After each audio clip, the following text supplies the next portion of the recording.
শেখ হাসিনা সরকারের পতনের পর তার মন্ত্রী, এমপি ও প্রভাবশালী রাজনৈতিক নেতাদের দেশ ছেড়ে পালানোর হিড়িক পড়েছে। কেউ দেশ ছেড়েছেন একা, কেউ আবার সপরিবারে। অনেকে ভয়ে দেশের অভ্যন্তরে আত্মগোপনে চলে গেছেন।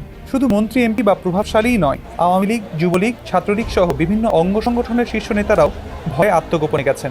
বিমানবন্দরে এসেও পরিস্থিতি বেগতিক দেখে ফিরে গেছেন কমপক্ষে 25 জন মন্ত্রী, এমপি, রাজনৈতিক নেতা ও সরকারি কর্মকর্তা।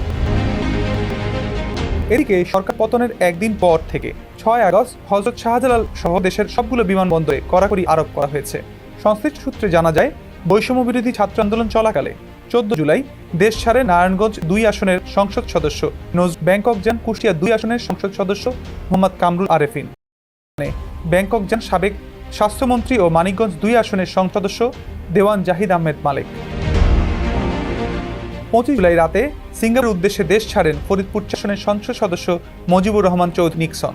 একই ফ্লাইটে দিনাজপুর 6 আসনের শিবলি সাদিক, টাঙ্গাইল 5 আসনের মোহাম্মদ সানোয়ার হোসেন ও নাটোর 2 আসনের সংসদ সদস্য শফিকুল ইসলাম শিমুল দেশ ছাড়েন। ওই দিন সকালে কলকাতা পাড়ি যান ঢাকা 5 আসনের সংসদ সদস্য মোশাম্মান মোল্লা সজল।